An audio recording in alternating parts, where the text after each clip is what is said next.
You know, there's something rather peculiar that happens to people who begin to wake up, and I use that phrase very deliberately. When you start to see through the games, when you begin to understand the fundamental illusions that most of society operates under, something quite unexpected occurs.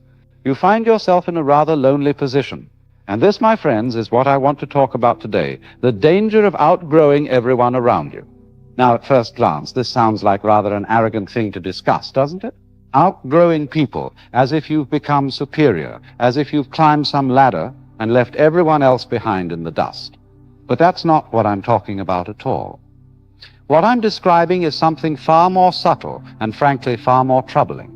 It's the experience of waking up in a dream where everyone else is still asleep and discovering that you can no longer participate in the dream in quite the same way.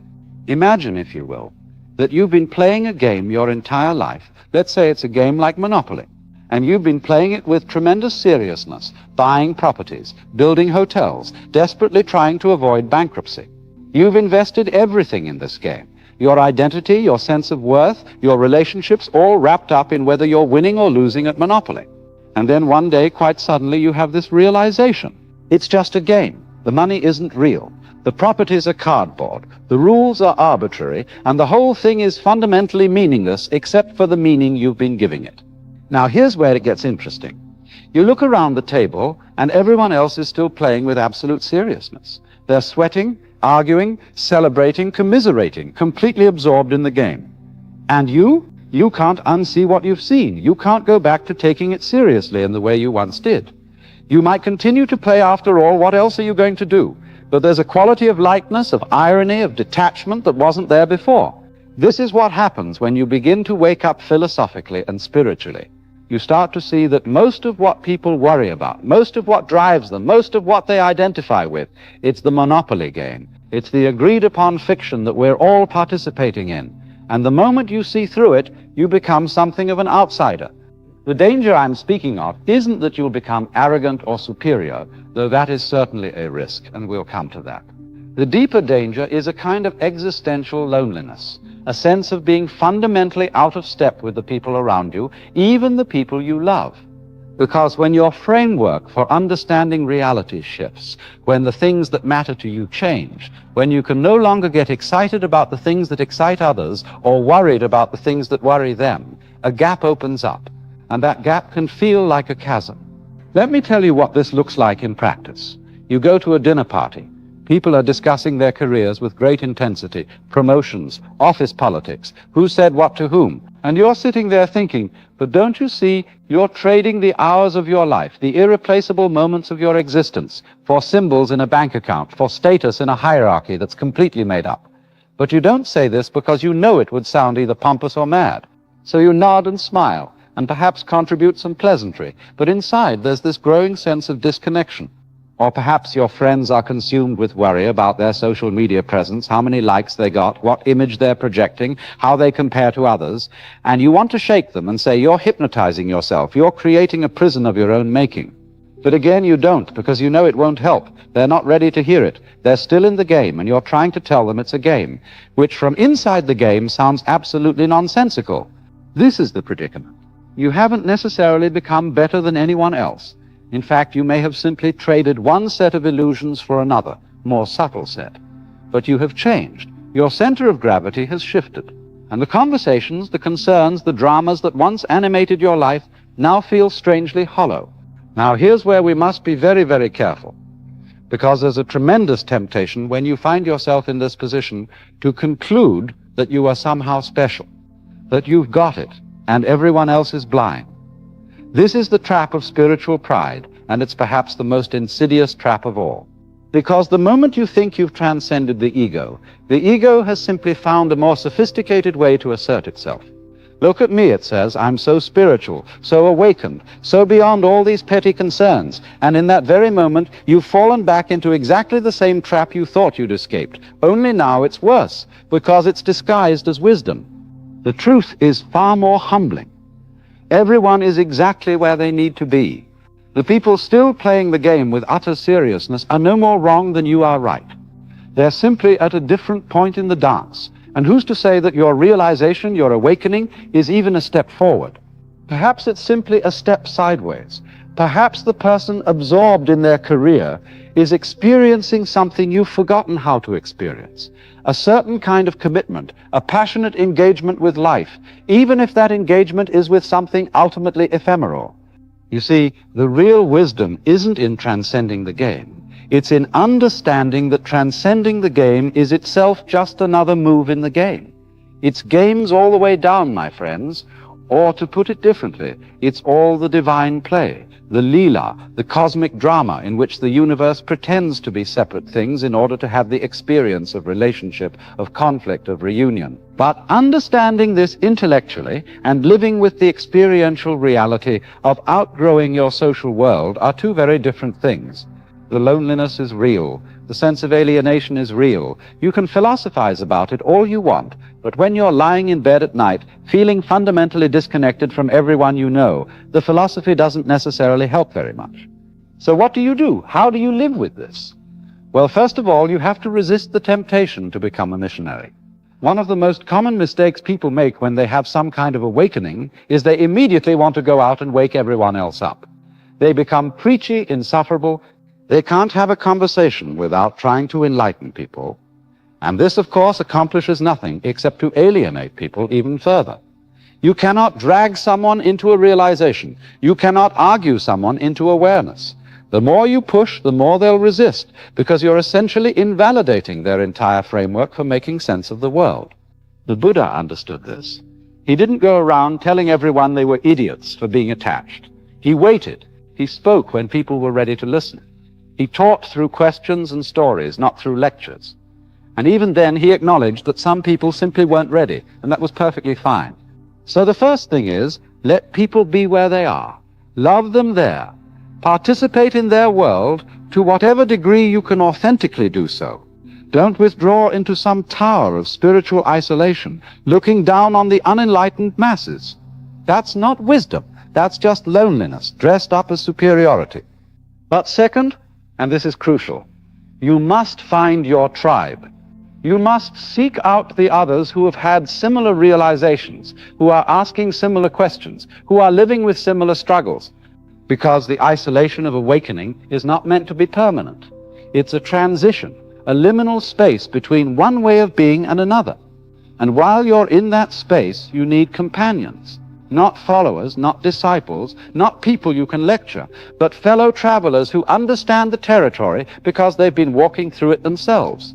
This is why spiritual communities have always formed throughout history, not because enlightened people are cliquish or exclusive, but because there's a fundamental human need to be understood, to be met where you are, to speak openly about what you're experiencing without having to translate everything into terms that won't alarm or confuse people. When you're with others who have seen through the game, you can relax in a way you simply cannot relax elsewhere. You can say, isn't it strange how seriously everyone takes things that are ultimately so ephemeral? And instead of getting blank stares or defensive reactions, you get knowing nods and perhaps even laughter. But here's the thing, and this is delicate. Even within these communities, you must be careful not to create a new game, a new hierarchy, a new set of illusions. Because what often happens is that spiritual seekers simply trade the conventional game for a spiritual game. Instead of competing for money and status, they compete for who's more enlightened, who meditates longer, who has the deeper realizations, who's less attached. And they end up just as trapped as before. Only now they're trapped in a game that's harder to see through because it's disguised as freedom. The real maturity comes when you can hold it all lightly. When you can be with people who are still deeply invested in the conventional game without needing them to wake up. When you can participate in the spiritual community without getting caught in spiritual one-upmanship. When you can move between worlds, speaking the language of each without losing your center. Think of it this way. When you were a child, you played children's games with absolute seriousness. Hopscotch, tag, make-believe, these were matters of tremendous importance. And then you grew up and those games lost their power over you. But a truly mature adult can play with children and enter into their games with genuine delight, even while knowing they're just games. They don't stand apart saying, this is silly, this is meaningless. They don't refuse to play because they've transcended such childish things. They play fully and joyfully while simultaneously holding the awareness that it's play. This is the art you must develop, the ability to be in the world without being of it, as the old saying goes, to participate in the dance while knowing it's a dance, to take things seriously when seriousness is appropriate without being captured by that seriousness, to be light without being flippant, to be detached without being cold. Now, there's another dimension to this danger of outgrowing everyone around you, and it has to do with relationships, particularly intimate relationships. Because you can find a spiritual community, you can find fellow seekers, but what happens when your partner, your spouse, your closest friends haven't had the same shift in perspective that you've had? What happens when the person you've built your life with is still deeply invested in the game, and you're no longer playing in the same way? This is where it gets truly difficult, because love doesn't disappear just because your worldview changes. You don't stop caring about someone because they haven't had the same realization you've had. But the quality of the connection changes. There's a way in which you can no longer meet each other in the same place. The conversations that once bonded you may now feel superficial. The dreams you once shared may now seem naive or misguided to you. And yet there's history, there's affection, there's commitment. Some relationships survive this transition. The partners find a way to honor each other's journey, to create space for different perspectives while maintaining their bond. They discover that love doesn't require identical worldviews. In fact, they may find that the difference becomes interesting, even enriching. The person who's woken up can help the partner question their assumptions, while the partner who's still engaged in the conventional world can help the awakened one stay grounded, stay connected to practical reality. But other relationships don't survive. The gap becomes too wide. The awakened person feels constantly stifled, unable to speak their truth, forced to pretend an enthusiasm they don't feel. The other person feels abandoned, confused, perhaps even judged. They sense the withdrawal, the disconnection, and it breeds resentment. You've changed, they say. And you have, but you can't go back, and they can't understand why you would want to change in the first place. There's no easy answer here, no formula. Some people choose to stay, to work with the tension, to see the relationship itself as part of their spiritual practice, an opportunity to love without requiring the other person to be different. Others choose to leave, to honor their own evolution even at the cost of the relationship. Both paths have their wisdom and their suffering. What I can tell you is this: whatever you choose, do it consciously. Don't drift into resentment. Don't martyr yourself. Don't abandon someone out of spiritual impatience or the desire to find someone on your level. But also don't betray yourself. Don't shrink yourself. Don't pretend to be who you were simply to keep the peace. Navigate it with as much awareness and compassion as you can muster for yourself and for the other person.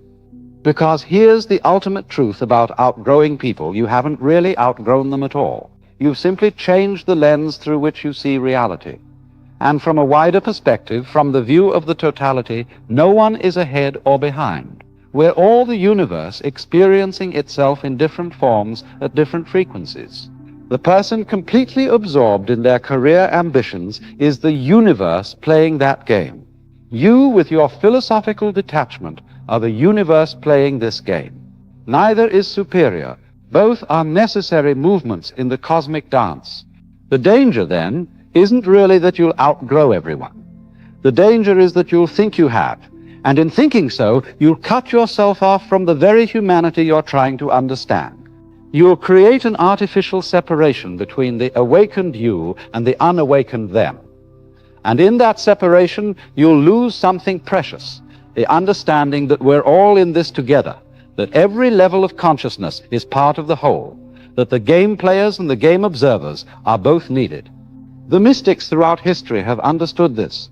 After their great awakenings, after their profound realizations, they came back down the mountain. They returned to the marketplace. They lived among ordinary people, doing ordinary things, because they understood that enlightenment isn't about escaping the world. It's about being fully present in it while not being fooled by it. Zen has a beautiful sequence of images called the 10 ox-herding pictures, which illustrate the stages of awakening. In the early pictures, you're searching for the ox, which represents your true nature. Then you find it, tame it, ride it. There's a picture where both you and the ox disappear, complete transcendence. But the final picture, it's called returning to the marketplace with helping hands. It shows a simple person, often depicted as a laughing monk, mingling with ordinary people in the town square. After all that seeking, all that awakening, you come back to where you started. But you're different. You see it differently. You're in the world, but not trapped by it. This is the resolution to the danger of outgrowing everyone. You don't stay in the transcendent state, looking down from your spiritual heights. You return, you engage, you bring what you've learned back into the world, but you do it with humility, with humor, with love. You understand that your realization doesn't make you special. It simply gives you a different way of being present. And perhaps most importantly, you learn to recognize that the people around you, the ones you thought you'd outgrown, have their own wisdom that you may have overlooked in your rush to transcend. The mother completely absorbed in caring for her children. Isn't there something profound in that total dedication, that selfless love, even if she's not philosophizing about the nature of reality? The businessman working 80 hours a week to build something, isn't there a kind of meditation in that focus, that commitment, even if he calls it ambition rather than practice? You see, the great trap of awakening is believing that insight is superior to innocence, that knowledge is better than not knowing, that detachment is wiser than engagement. But life requires all of these. The universe needs people who are completely absorbed in the game, just as much as it needs people who see through it. The dreamer and the awakened one are playing complementary roles in the same production. I'm reminded of a story about a Zen master who was asked by a student, "What did you do before enlightenment?" The master replied, "I chopped wood and carried water." The student then asked, "And what do you do after enlightenment?" The master smiled and said, "I chop wood and carry water." The student was puzzled. "Then what's the difference?" And the master said, "The difference is that before enlightenment, I was forced to chop wood and carry water. After enlightenment, I just chop wood and carry water." Do you see the subtlety? The actions are the same. The life looks the same from the outside, but the quality of consciousness is completely different. Before awakening, you're driven by compulsion, by the belief that you must do these things to survive, to succeed, to be somebody. After awakening, you do them because this is what's happening now, not out of compulsion, but out of simple presence. And this, finally, is how you live with the experience of having outgrown your previous world. You continue to chop wood and carry water. You continue to have conversations about ordinary things. You continue to participate in the social world, the work world, the family world. But you do it all with a different flavor, with more space, with more humor, with less urgency and more presence. You stop needing people to understand you completely. You stop requiring validation for your realizations. You stop seeking others who will confirm that you're right and they're wrong. Instead, you meet people where they are. You speak their language when appropriate. You share your perspective when invited. And you're comfortable with the fact that many people won't understand, won't relate, won't be interested, and that's perfectly fine. There's a beautiful freedom in this. When you stop needing people to be different than they are, when you stop needing them to wake up on your schedule, when you stop treating your own awakening as a badge of superiority, the loneliness begins to dissolve. Not because people suddenly understand you better, but because you're no longer requiring them to. You're no longer standing apart, waiting for them to catch up. You're simply here now with whoever is present, doing whatever is being done. And sometimes, quite naturally, you'll find yourself in conversations with people who are asking similar questions, who are experiencing similar shifts, and there will be this wonderful recognition, this meeting of minds and hearts, but you won't be clinging to those connections as the only real ones. You'll appreciate them as a particular flavor of relating, one among many. The danger of outgrowing everyone around you is only dangerous if you believe in the story of outgrowing. If you believe that you're now operating at a higher level and they're stuck on a lower level. But what if there are no levels? What if there's just this infinite multidimensional dance and we're all moving in different patterns and every pattern is exactly what it needs to be? From this perspective, you haven't outgrown anyone. You've simply changed your rhythm. And rather than judging the rhythms around you as inferior or outdated, you can appreciate the symphony. You can hear how your new rhythm plays against the old rhythms. You can find the beauty in the complexity, the richness in the diversity. This doesn't mean you won't feel lonely sometimes. You probably will, because human beings have this deep desire to be fully understood, to be completely met. And the reality is that this rarely happens. Even people with very similar worldviews can't entirely grasp each other's inner experience. We're each living in our own universe, with our own particular coloring of reality. The miracle is when we can bridge those universes even partially, when we can touch across the gap of subjectivity. But loneliness, when you really look at it, isn't actually caused by being alone or misunderstood. It's caused by the belief that you shouldn't be alone, that you should be understood, that something has gone wrong if you're not perfectly connected to others. It's the resistance to the actual experience of separateness that creates the suffering, not the separateness itself. When you can be with loneliness without needing it to go away, something interesting happens. It transforms. It becomes more like solitude, a spacious, peaceful aloneness rather than a painful isolation. You discover that you're actually never alone because you're always with yourself, always with this moment, always with the totality of existence. The sense of being a separate self, cut off from others, begins to feel like the illusion it is. And paradoxically, when you're comfortable with solitude, when you're no longer desperately seeking connection, you become more genuinely available to others. You're not relating to them out of need, out of the hunger to be understood or validated. You're relating to them out of simple human warmth, out of natural interest, out of the recognition that this too, this conversation, this moment of contact is part of the dance. So if you find yourself in this position of having outgrown your previous world, here's what I would suggest. First, be gentle with yourself. Don't judge yourself for the loneliness, the disconnection, the sense of not fitting in. These are natural consequences of a shift in consciousness. They're not signs that something has gone wrong. They're simply the growing pains of evolution. Second, resist the temptation to either withdraw completely or to become missionary in your zeal to wake others up. Find the middle path. Stay engaged, but don't force it. Share when it's appropriate, but don't preach. Let your way of being speak louder than your words. Third, seek out others who are on a similar path, but don't make those connections into a new exclusivity. Don't create an us versus them division between the awakened and the unawakened. Remember that everyone is awakening at their own pace, in their own way, and some people's awakening looks like complete absorption in worldly things. Fourth, use the sense of disconnection as an opportunity to go deeper into your own being. When you can't find understanding outside, turn inward, meditate, contemplate, sit with the silence. Discover that the connection you're seeking with others is actually a reflection of a deeper connection with yourself, with existence itself. And finally, remember that all of this, the awakening, the loneliness, the struggle to relate, it's all just another chapter in the story.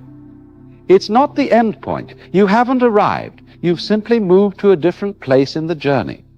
And the journey continues endlessly through territories you can't yet imagine. The danger of outgrowing everyone around you isn't really a danger at all. It's an invitation to discover a deeper way of being present, a more authentic way of relating, a more spacious way of holding your experience. It's the universe saying to you, you've mastered this level of the game. Now let's see how you handle the next one.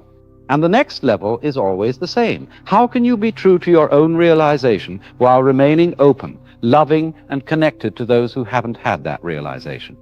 How can you honor your own evolution without invalidating others' current state? How can you be alone without being lonely, separate without being isolated, awake without being arrogant? These aren't questions to be answered once and for all. They're koans to be lived with, worked with, played with. They're the creative challenge of being a conscious human being in a world where most of consciousness is still unconscious of itself. So, welcome this challenge, embrace it. See it not as a problem to be solved, but as an art to be practiced. You're learning to dance in a new way, and like any new dance, it feels awkward at first. You step on toes, your own and others, you lose the rhythm, you feel self-conscious and ungainly. But keep dancing, keep practicing, and gradually you'll find your grace.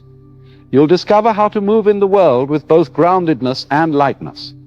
You'll learn to speak many languages, the language of the marketplace, and the language of the mystics, the language of practical affairs, and the language of the ineffable. You'll become, in the most beautiful sense, bilingual in being.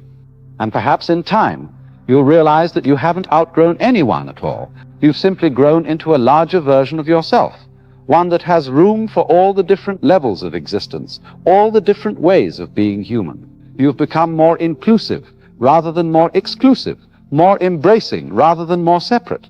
This is the real maturity of awakening.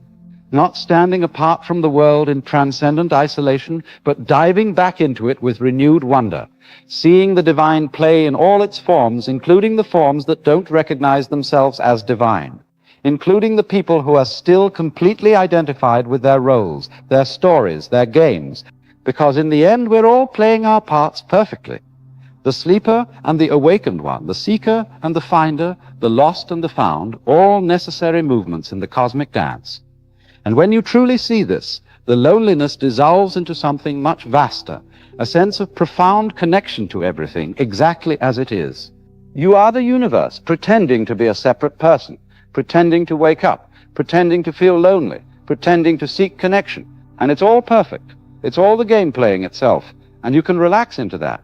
You can stop trying so hard to be understood, to find your tribe, to resolve the tension. Just be what you are, here, now, awake or asleep, connected or alone. It's all the dance, it's all the play, it's all the one pretending to be the many, so it can have the joy of discovering itself again and again and again.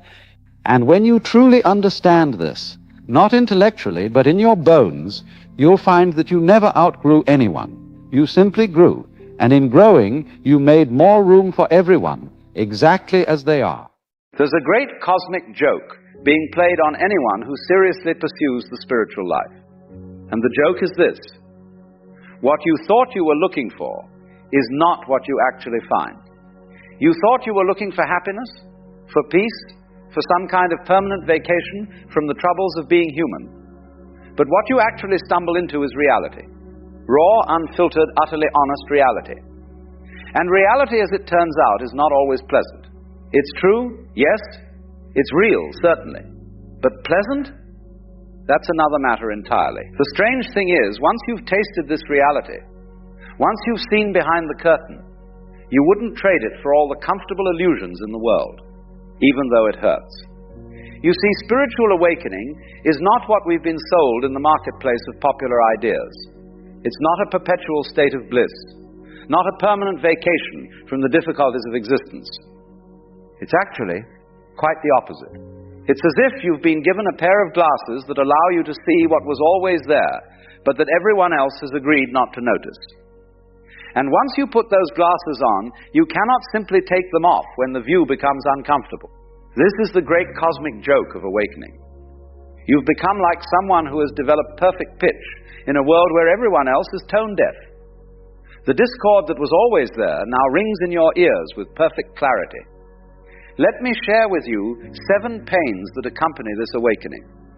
Not to discourage you, mind you, but to let you know that if you're experiencing these things, you're not going mad. You're not broken. You're simply awake in a world that is still largely dreaming. The first pain is the agony of seeing through the games. You begin to notice that almost everything people do, almost everything society celebrates, is theater. The businessman in his suit, the professor with his degrees, the mother with her perfect family, they are all playing roles, and you see it. You see the mask, the costume, the script they're following. This wouldn't be painful except for one thing: they don't see it themselves. Imagine watching a movie where all the actors have forgotten their acting. They've become so absorbed in their characters that they think the drama on screen is reality itself. And you're sitting there, seeing the cameras, the lighting, the director calling the seance. You want to tell them, look, you're playing a part. This isn't who you really are. But they cannot hear you. They're too busy defending their role, protecting their character, making sure their performance is convincing. This creates a peculiar kind of loneliness. You're surrounded by people, but you cannot quite connect with them in the old way anymore. The conversations that once engaged you now feel hollow. The concern for its once seemed important now appear trivial, not because you've become superior, mind you, but because you've seen behind the curtain. And once you've seen, you cannot unsee. The second pain is the collapse of your old identity. Before awakening, You knew who you were. You had your story, your biography, your sense of self. I am this kind of person. I come from that kind of background. I have these qualities, these flaws, these aspirations. It was a comfortable prison, this identity. It gave you a sense of stability, of knowing your place in the world. But awakening dissolves all of this. You begin to realize that this you've been defending all these years, this character you've been playing, is just another role. It's a collection of memories, habits, preferences, but it's not a solid thing. It's more like a pattern in water, a whirlpool that appears to have form but is actually just the river doing something for a moment. This realization can be terrifying. If I'm not this personality, if I'm not this story, then what am I? The ground beneath your feet disappears. You lose the handrails you've been gripping. Everything that gave you a sense of being somebody dissolves, and you're left in a kind of groundless void. This is what the mystics call the dark night of the soul, and it's as painful as it sounds. The third pain is watching everyone around you suffer unnecessarily, and you cannot fix it for them. You see your friends worrying about things that don't matter, chasing things that won't fulfill them, defending positions that only create more pain. You see them trapped in their own minds, imprisoned by their own thoughts, and your heart breaks for them. The painful part is not their suffering itself. Suffering is part of life, part of the dance. The painful part is seeing that it's unnecessary suffering. Like watching someone beat their head against a wall, convinced that if they just hit it hard enough, the wall will give them what they want. You want to say, stop, just stop. The wall isn't your enemy, you're creating your own pain. But they cannot hear this. They're too busy hitting the wall. And so you watch. You watch people destroy relationships because they cannot let go of being right. You watch them exhaust themselves chasing success that will never satisfy them. You watch them build walls around their hearts to protect themselves from the very love they desperately need. And you feel helpless because you know that until they're ready to wake up, nothing you say will reach them. The fourth pain is the burden of responsibility. Once you see clearly, once you understand how the game works, you can no longer play unconsciously. Every action you take, every word you speak, you're aware of its effects. You see the ripples spreading out from everything you do. This awareness is both a gift and a weight. Before awakening, you could excuse your behavior. I was angry. I didn't mean it. I wasn't thinking. But now you see that you're always choosing. Even your automatic reactions are choices that you've made so many times they've become habitual. You see that you're creating your experience moment by moment, and this means you can no longer blame anyone else for your suffering. This is liberation, yes, but it's also terribly demanding. You cannot coast anymore. You cannot sleepwalk through your life. Every moment requires presence, attention, choice. It's exhausting in a way that people who are still asleep cannot understand. They think awakening means you've figured everything out, that you're now floating above the troubles of ordinary existence.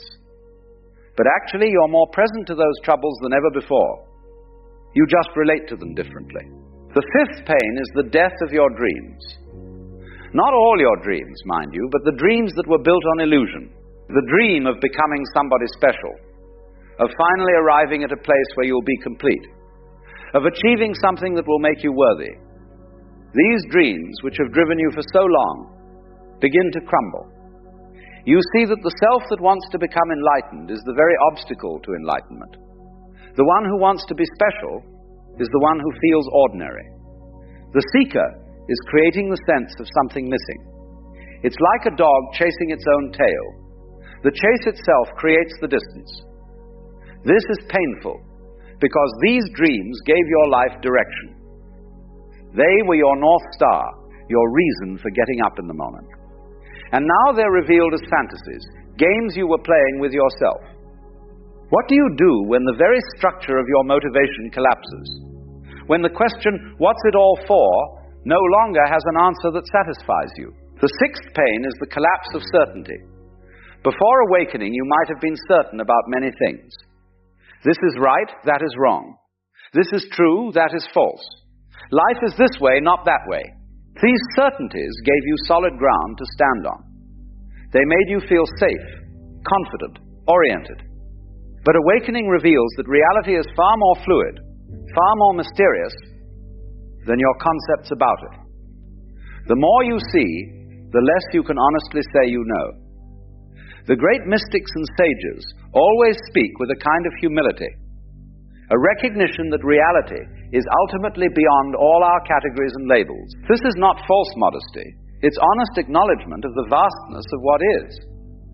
This collapse of certainty can make you feel unmoored. In conversations, you find yourself hesitating, qualifying, saying "it seems to me" or "in my experience," rather than making bold declarations. People may think you've become wishy-washy, that you've lost your conviction, but actually you've simply become more honest about the limits of what anyone can truly know. The seventh pain, and perhaps the deepest, is the recognition of your own participation in suffering. Not just your own suffering, but all suffering. You begin to see that there is no out there separate from in here. The violence in the world is not separate from the violence in your own heart. The greed that destroys forests is connected to your own grasping. The hatred between groups is reflected in your own resistance to what is. This is not about guilt or self-flagellation. It's about seeing the truth of interconnection. You're not a separate self encountering a world. You're the world knowing itself from this particular perspective. And this means that every act of ignorance, every moment of unconsciousness, every choice for fear over love, you see it all as your responsibility. This doesn't mean you're personally to blame for everything. That would be ego again, trying to be important even in its guilt. It means you recognize that the solution begins with you, that the healing of the world starts with the healing of your own heart. And this is a tremendous weight to carry, because you cannot fix it all. You cannot single-handedly awaken the world. You can only do your part, moment by moment, and trust that it matters. Now, having shared these pains with you, I want to be very clear about something. These pains are not signs that you've made a mistake, that you should have stayed asleep. They're not evidence that spiritual awakening is a terrible idea, quite the opposite. These pains are growing pains. They're the discomfort of a butterfly breaking out of its cocoon, of a seed cracking open to become a tree. You see, the alternative to these pains is the pain of staying asleep. And let me tell you, that pain is far worse, even if it's less conscious. The pain of living a life that doesn't align with truth, of playing roles that suffocate your spirit, of dying without ever having truly lived. This is a pain that most people carry so constantly, they don't even recognize it as pain anymore. It's just the background hum of their existence. The pains of awakening, on the other hand, are the pains of becoming real. They're the natural consequence of choosing truth over comfort, awareness over distraction, presence over escape. And yes, they hurt, but they hurt in the way that exercise hurts muscles, in the way that sunlight hurts eyes that have been in darkness. It's the pain of life returning to areas that had gone numb. What I find most interesting about these pains is that they don't go away, but your relationship to them changes. At first, they feel like afflictions, like something wrong is happening. But gradually, if you stay with them, they reveal themselves as teachers. Each pain carries within it a profound lesson about the nature of reality, the nature of self, the nature of this strange and wonderful mystery we call existence. The pain of seeing through the games teaches you compassion. You realize that everyone is doing their best with the level of awareness they have. Without a fixed self to defend, you can be fluid, responsive, alive to each moment. The pain of watching others suffer teaches you patience and humility. You cannot save anyone who doesn't want to be saved. The pain of responsibility teaches you integrity. Every action matters, every choice shapes reality. The pain of dreams dying teaches you to live in the present rather than some imagined future. The pain of uncertainty teaches you to be comfortable with mystery, to live the questions rather than demanding answers. And the pain of recognizing your participation in all suffering teaches you that the personal and universal are not separate, that your inner work is the most important work you can do. There's a beautiful paradox here. The more sensitive you become to these pains, the more resilient you also become. It's not that you develop a thick skin or learn to shut down your feelings. It's that you develop the capacity to hold pain without being destroyed by it, to feel deeply without being overwhelmed, to stay open even when it hurts. This is what the spiritually awake learn. Not how to avoid pain, but how to dance with it. How to let it move through you without claiming you. How to use it as fuel for growth rather than as an excuse to contract. Pain becomes a kind of music, not always pleasant, but always part of the song. And here's what nobody tells you about spiritual awakening. Eventually, these pains begin to feel almost sweet. Not because you're a masochist, but because you recognize them as the price of being fully alive. You wouldn't trade your awareness for the comfortable inconsciousness you once had. The pains are worth it because they come packaged with something else. A sense of being real, of being authentic, of being in direct contact with life rather than living through layers of protection and pretense. You begin to see that these pains are actually signs of aliveness. Only dead things feel nothing. Only those who are truly living feel the full range of human experience, including its difficulties. And there's a strange joy that comes with this recognition. Yes, it hurts to be awake, but my God, it's better than being asleep. The spiritually awake walk a curious path. They're more vulnerable and more resilient at the same time. They feel more deeply and are less disturbed by their feelings. They see the illusions and still participate in the dance. They recognize the game and still play with full engagement. This is the art of living awake. To be in the world but not of it. To feel everything but cling to nothing. To care deeply but hold lightly. So if you're experiencing these pains, welcome. Welcome to the club of those who have chosen to wake up. It's not an easy club to be part of, but it's an honest one. We don't pretend life is something it's not. We don't sugarcoat reality. We see it as it is, and we love it anyway. We feel the pain of existence, and we embrace it as part of the mystery. Remember, you cannot go back to sleep on purpose. Once awakening begins, it continues whether you like it or not. But you can resist it, and that resistance creates even more suffering. Or you can surrender to it, let it take you where it wants to go, let it teach you what it wants to teach. The pains will be there either way, but in surrender, they become pathways rather than obstacles. And here's the final secret I'll share with you. On the other side of these pains, or rather in the heart of them, there is something that cannot be touched by pain. There is an awareness that witnesses all experience, but is not damaged by any experience. There is a peace that exists not because everything is peaceful, but because it's not dependent on circumstances at all. This is what the spiritually awake eventually discover, not an escape from pain, but a dimension of being that is prior to pain. Not the absence of suffering, but the presence of something that cannot suffer even while suffering is happening. This is the ultimate paradox. The pains are real, and yet they're happening to no one. They're experienced fully, and yet they're not a problem. This might sound like philosophical nonsense to you right now, especially if you're in the middle of one of these pains. That's fine.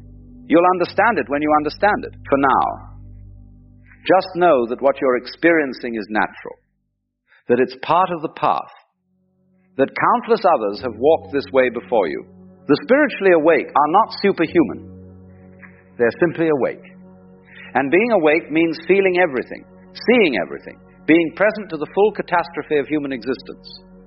It's painful. You know, there's something deeply ironic about all this talk of living in the present moment. We're told constantly that the present is where peace lives, that now is all we have, that if we could just be here, fully here, all our suffering would dissolve. And yet, if you're honest with yourself, sometimes the present moment is the last place you want to be. Sometimes now is unbearable. Sometimes the present hurts so much that escape feels not like avoidance, but like survival. We've created this strange mythology around presence, haven't we?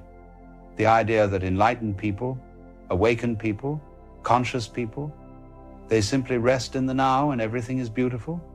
They've transcended suffering by being present to what is. But what happens when what is painful? What happens when the present moment contains grief, or loneliness, or physical pain, or the sharp edge of anxiety that makes your chest tight and your breath shallow? Are you supposed to just be present with that, just accept it, just sit there in the fire and call it peace? Here's what nobody tells you about the present moment. It's not always pleasant. In fact, sometimes it's absolutely terrible. And all the spiritual teachings that tell you to be here now, they often skip over this inconvenient truth. They make it sound like presence is the solution to suffering, when sometimes presence is precisely what makes you aware of just how much you're suffering. When you're distracted, when you're lost in thought, when you're anywhere but here, you can avoid feeling what you're actually feeling. But when you come into the present moment, when you really land here, you have to feel everything, and sometimes everything hurts. Think about the times you most want to escape the present. When you're in physical pain, your mind automatically goes somewhere else. You think about when the pain will end. You remember times when you didn't hurt. You imagine a future where you're comfortable again. This is not weakness. This is your system trying to protect you from the full intensity of now. Or when you're heartbroken, when you've lost someone or something precious, the present moment contains that loss in its rawest form. So you think about the past, when they were still here. Or you think about the future, when maybe the pain will have dulled. Anything but staying with the actual feeling of absence right now. And here's where it gets tricky. Because you've been taught that this escape is the problem, you've learned that living in the past or future is what creates suffering. That if you could just be present, just accept what is, you'd be free. So now you're not just in pain, you're also judging yourself for trying to escape the pain. You're suffering, and then you're suffering about suffering. You hurt, and then you feel guilty for not being able to just be present with the hurt. You're anxious, and then you're anxious about being anxious, instead of peacefully accepting your anxiety. This creates a terrible double bind. The present moment hurts, but you're not supposed to try to escape it. You're supposed to be with it, accept it, allow it. But when you try to do that, when you force yourself to stay present with something that's genuinely unbearable, you're just creating another form of suffering. Now you're in pain, and you're also straining to accept the pain. You're anxious, and you're also efforting to be okay with the anxiety. The acceptance itself becomes a new kind of resistance. Let me tell you something that might surprise you. Sometimes the most compassionate thing you can do is leave the present moment. Sometimes escape is exactly what you need.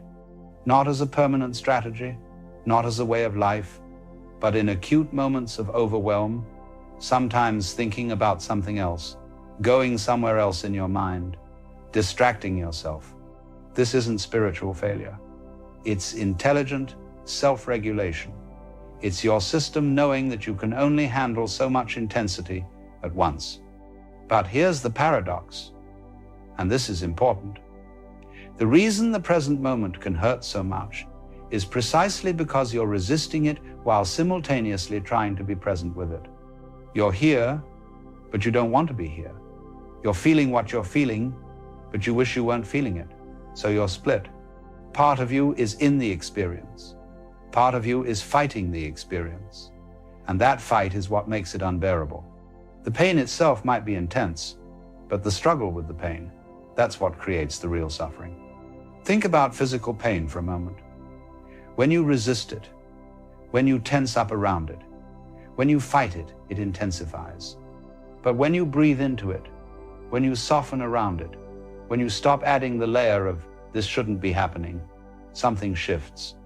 The pain is still there, but it's not quite as overwhelming. You've stopped making it worse with your resistance. Made with love. And this is true for emotional pain too. The grief is there, the loneliness is there, the anxiety is there. But when you stop fighting with it, when you stop telling yourself it shouldn't be there, there's a kind of space that opens up around it. Now, I'm not saying this is easy. I'm not suggesting you can just decide to stop resisting and suddenly everything is fine. But what I am saying is that much of what makes the present moment unbearable is not the moment itself, but your relationship with the moment. The pain is one thing. Your insistence that the pain shouldn't be there, your judgment of yourself for being in pain, your desperate attempts to make it stop while simultaneously trying to accept it, that's another thing entirely. And that second thing, that's where most of the suffering lives. Here's another angle on this. We've been sold this idea that the present moment is always available, always accessible, always the answer. But the truth is, sometimes you don't have the capacity to be fully present. Sometimes you're too overwhelmed, too fragmented, too depleted. And that's okay. That's not a spiritual failing. That's just being human. You don't have infinite capacity for intensity. You have limits, real limits. And those limits are not something to transcend. They're something to respect. So when the present moment hurts too much, when being here is more than you can handle right now, you don't have to force yourself to stay. You can think about something else. You can plan for the future. You can remember better times. You can distract yourself with a book or a show or a conversation.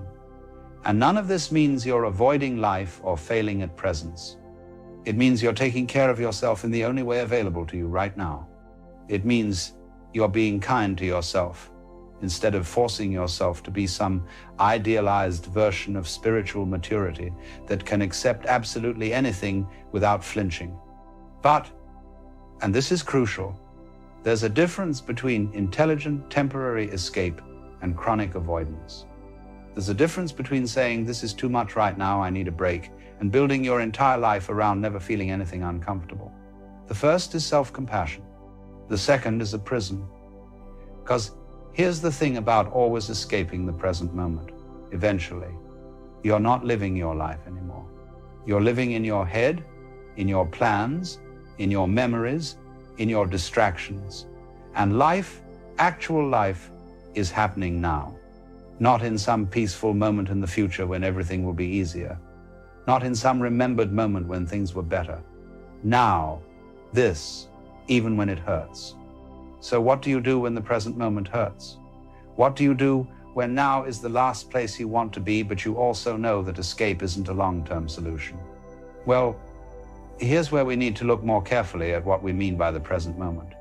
Because there are actually two different things we're talking about, and most people confuse them. There's the present moment as content, as what's happening, the pain, the emotion, the circumstance, the situation. This is what you're experiencing right now. And then there's the present moment as context, as the awareness that's experiencing. The consciousness that knows the pain is there, the space in which the emotion arises, the witnessing that's aware of the situation. These are not the same thing. And this distinction, this is everything. When people say be in the present moment, they usually mean be aware of what's happening right now. Feel your feelings, notice your sensations, observe your thoughts. And this can be valuable, certainly. But when what's happening is painful, being present to the content of experience can be overwhelming. You're asking yourself to fully feel something that hurts. And if you're not ready for that, if you don't have the capacity for that intensity, forcing yourself to do it just creates more suffering. But there's another way to be present. You can be present as the awareness itself, not present to the pain, but present as the space in which pain appears. And this is completely different, because the space, the awareness, the consciousness that knows experience is happening, this doesn't hurt. This is never in pain. The pain happens in it, but it's not touched by the pain. It's like the sky and the weather. The storm happens in the sky, but the sky isn't stormy. The sky just is vast and open, allowing the storm to move through it. Now, I know this might sound abstract or philosophical, but it's actually the most practical thing in the world. When you're in intense pain and you try to be present with the pain, you're identifying with the content. You're becoming the pain. Of course it's unbearable. But when you rest as awareness, when you recognize yourself as the space in which the pain appears, there's a kind of distance without dissociation. You're not avoiding the pain or pretending it's not there. You're fully aware of it. But you're aware of it from a place that's not caught in it. Think of it this way. Right now, You're aware that you're reading these words, but you're not the words. You're what's aware of the words. The words appear in your awareness, but your awareness is separate from the words. It's the same with pain, with emotion, with any difficult experience. The experience appears in your awareness, but you are not the experience. You are what's aware of the experience. And that awareness, that consciousness, it's always okay. It's never in crisis. It's never overwhelmed. It's always just here, spacious and present, allowing whatever appears to appear. This is the real meaning of being present when the present moment hurts. You're not forcing yourself to stay with unbearable content. You're resting as the context, as the awareness itself. And from that place, you can be with the pain without being destroyed by it. You can acknowledge the hurt without being consumed by it. You can let the grief move through without becoming the grief. But here's the paradox again. You can't force this. You can't will yourself to be awareness rather than content, because the one trying to force it is itself content, is itself thought, is itself part of what appears in awareness. So what do? You simply notice. You notice that there's pain. You notice that there's resistance to the pain. You notice that there's awareness of the pain and the resistance. And in that noticing, in that simple recognition that awareness is happening, you're already resting as awareness. You're already home. And from here, from this place of being the space rather than the content, something interesting happens with pain. It doesn't necessarily go away. The hurt doesn't magically disappear, but it becomes bearable. Because you're not fighting it anymore. You're not adding the layer of this shouldn't be happening, or I can't handle this, or I need this to stop right now.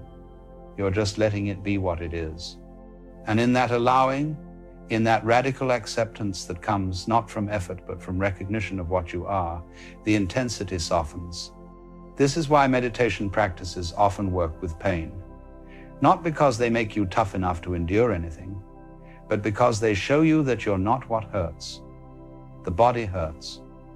The emotions hurt. The thoughts hurt. But the awareness that knows the hurting, that's never hurt. It's untouchable. And you are that awareness. You've always been that awareness. You just forgot, got identified with the content, started believing you were the pain rather than the space in which pain appears. Before we continue, many of you have been asking for something longer, something with actual practices you can use in daily life. So check out the 3-hour audiobook that takes everything we explore in these videos and gives you the tools to actually work with it. Because here's the thing, intellectual understanding without practical application just keeps you spinning in your head. You need both, the insight and the practice, the philosophy and the daily work that makes it real. This audiobook gives you that. 3 hours of deep wisdom with practices built in, so you're not just thinking differently, you're living differently. If you're serious about changing how you experience your life, the link is in the description below. Now, let's continue. Now, let me be very clear about something. I'm not suggesting you should never try to change painful circumstances. If you're in a situation that's harmful, by all means, work to change it. If you're experiencing physical pain, seek treatment. If you're in emotional distress, get support. Being aware that you're not the pain doesn't mean you should be passive about reducing unnecessary suffering. But it does mean that while you're working to change what can be changed, you don't have to be destroyed by what is right now. And here's another crucial point. Sometimes the present moment hurts because you're holding on to something that needs to be released. A relationship that's ended but you're still clinging to. A version of yourself that no longer fits but you're trying to maintain. A dream that's died but you won't let it go. The present moment contains the reality of loss, of change, of things being different than you wanted them to be. And that hurts. But the hurt is intensified by your grip, by your refusal to let what's gone be gone. When you rest as awareness, when you stop identifying with the one who lost something, and recognize yourself as the space in which loss appears. Something shifts. You can feel the grief without becoming the grief. You can acknowledge the loss without being defined by the loss. And in that acknowledgement, in that allowing, there's a natural release. Not because you're trying to let go, but because you're no longer holding on. You're just here, aware, present, allowing what is to be what is. This is the deepest teaching about when the present moment hurts. The hurt is real. Don't deny it. Don't spiritually bypass it. Don't pretend it's not there. But you don't have to be reduced to the hurt. You don't have to become the hurt. You can be the space in which hurt appears and moves and eventually passes. Because everything that appears in awareness eventually passes. Thoughts come and go. Emotions arise and dissolve. Sensations intensify and fade. Everything that has a beginning has an ending. Everything except awareness itself. That remains. That's constant. That's what you are. So when the present moment hurts, you have choices. You can temporarily escape into thought, into distraction, into whatever helps you regulate. And sometimes that's exactly right. You can work to change the circumstances that are causing pain. And sometimes that's possible and necessary. But ultimately, you can also rest as what you are, as awareness itself, as the space that's never in crisis, even when crisis appears in it. And from that place, you can be present with absolutely anything. Not because you're strong enough to endure it, but because you recognize you're not what's being endured. You're what endures. You're what remains. You're what's always here, always now, always home. And the beautiful thing is, from this place of resting as awareness, the present moment stops being your enemy. Even when it contains pain, even when it's difficult, it's no longer something you need to escape from or resist or fix before you can be okay. Because you see that your okayness doesn't depend on the content of the moment. It depends on your recognition of what you are. And what you are is always okay. What you are is always at peace. What you are is always free. Not free from pain, but free in the midst of pain. Free to feel it, free to be with it, free to let it move through without being destroyed by it. This is what it means to be present when the present hurts. Not to force yourself to accept what's unacceptable. Not to pretend pain doesn't hurt, but to recognize that you're the space in which pain appears, and that space is infinite, indestructible, always available, always here. And from that recognition, everything becomes workable. Not easy, not painless, not always pleasant, but workable, bearable, part of the full spectrum of being alive and aware and human in this strange, difficult, beautiful existence we find ourselves in. You know, there's something rather strange that's been happening to you lately. The things that used to light you up don't anymore. That song you played on repeat until your ears bled, now it's just noise. The food you craved tastes like cardboard in your mouth. Even the people you love, the ones whose laughter used to fill your chest with warmth, they feel distant, muted, like you're watching them through glass. And here's what terrifies you most. You're starting to wonder if you've lost the ability to feel anything at all. If something inside you has died and you didn't even notice it dying. But I want to suggest something quite different to you today. What if this numbness isn't death at all? What if it's the most dangerous phase of waking up you'll ever experience? Let me describe it more precisely, because I suspect you know exactly what I'm talking about. You wake up in the morning and there's nothing. No dread. Exactly. No excitement either. Just a kind of gray neutrality that follows you like a shadow. You scroll through your phone looking for something, anything that might spark that old feeling. A video, a message, a piece of news that matters. Nothing lands. You try your old escapes. Maybe you binge a series you used to love. Maybe you buy something you don't need. Maybe you reach for a drink, a substance, a person. And here's the truly terrifying part. Even when you get what you wanted, even when the thing arrives or the experience happens, there's no payload, no rush, no satisfaction. It's like biting into fruit and tasting only texture. The sweetness is gone, and you start to panic, don't you? You start running through possibilities in your mind. Am I depressed? Is this a chemical imbalance? Did I burn myself out? Am I broken? You might even go to a doctor. Get tested. Try medications. Read articles about dopamine and serotonin, about hedonic adaptation and anhedonia, and maybe some of that helps, or maybe it doesn't. Because what if I told you that what you're experiencing isn't a malfunction at all? What if this loss, this death of the old joy, is actually a birth in disguise? To understand what I mean, we need to look at what we've been calling joy all these years. Because I don't think you've lost joy. I think you've lost something else entirely. Think back to the last time you felt genuinely happy. Really happy. What was happening? Chances are you weren't just experiencing something pleasant. You were experiencing relief. Relief from hunger when you ate that perfect meal. Relief from loneliness when someone finally texted you back. Relief from boredom when you found that perfect show. Relief from anxiety when the weekend finally arrived. You see, most of what we call pleasure is actually just the cessation of discomfort. It's like this. Imagine you're hitting yourself with a hammer, over and over, and then you stop. The moment you stop feels amazing, doesn't it? Your whole body floods with relief. But that's not happiness. That's just not being hit anymore. This is what the Buddha was pointing at when he said life is dukkha, unsatisfactoriness. Not that life is suffering exactly, but that it's fundamentally unstable, based on lack. We spend our entire lives in this bizarre cycle.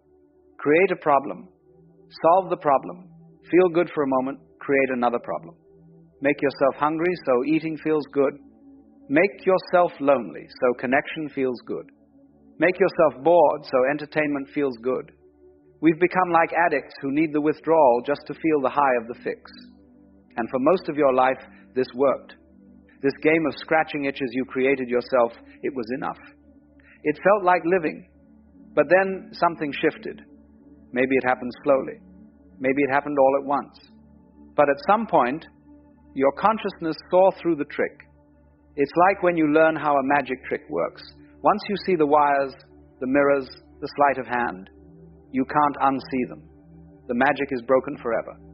You can't go back to being fooled. And this is what's happened to you. You've become immune to your own manipulation. The itch you create no longer feels real enough to make the scratch satisfying. The hunger you manufacture doesn't make the food taste better. The loneliness you cultivate doesn't make connection feel profound. You've seen through it. And once you've seen through it, the whole game collapses. This is why nothing brings you joy anymore. Not because you're broken, but because you've outgrown a fundamentally childish way of experiencing life. And right now, you're in withdrawal. Not from drugs or alcohol, but from something far more addictive.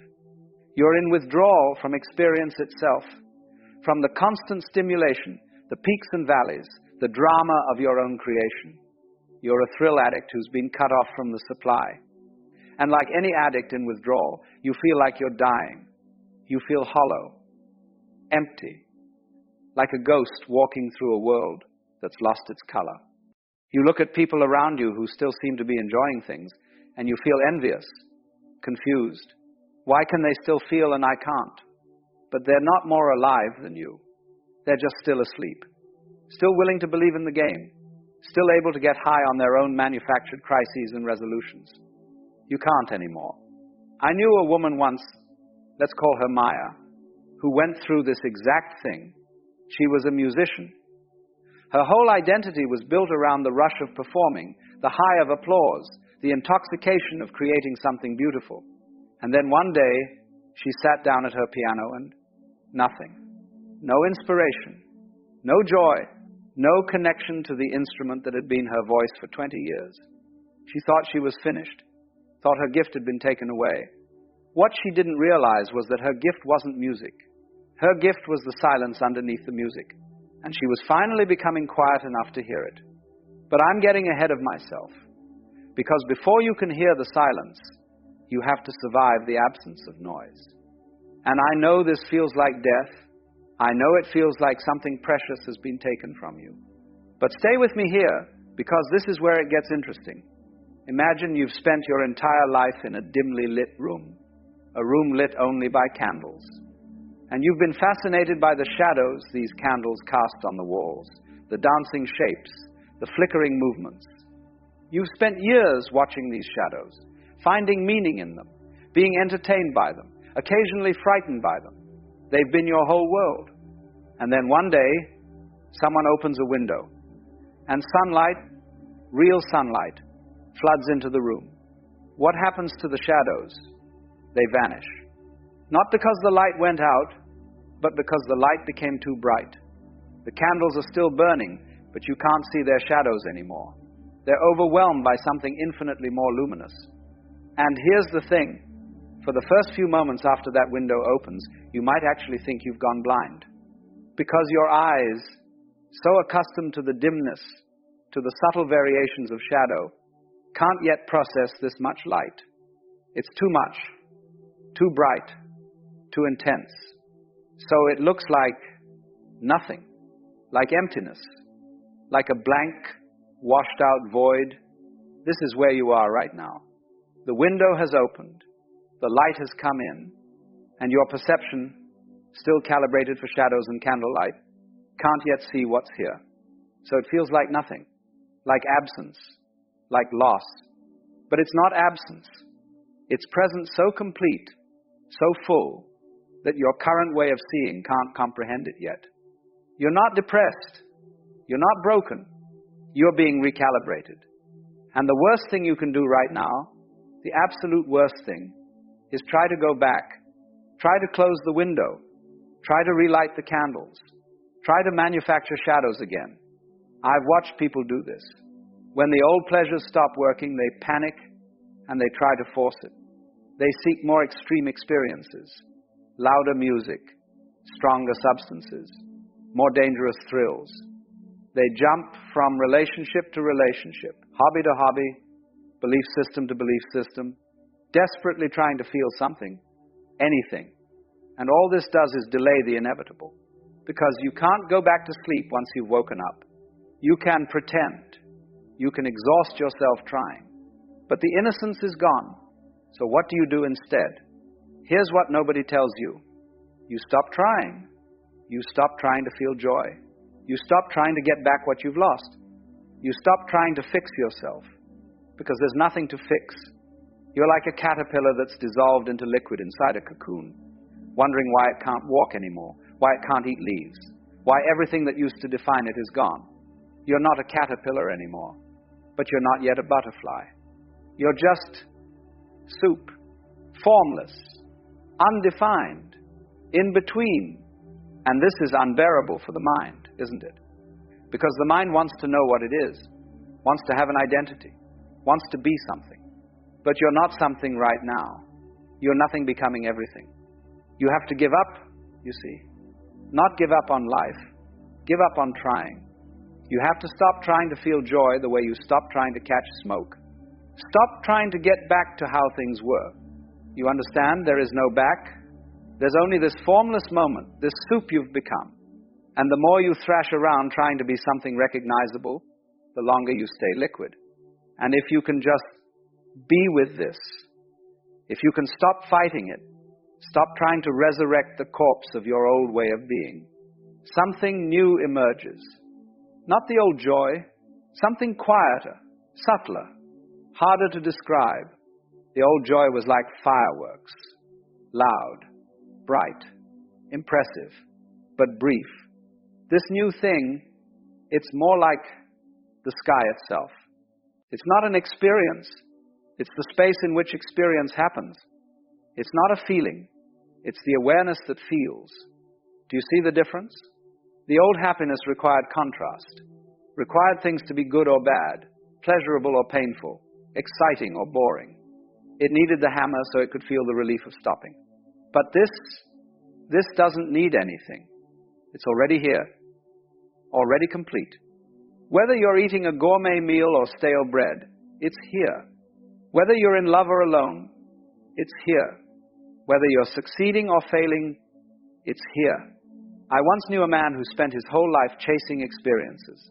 He traveled to every country, tried every drug, had every kind of relationship.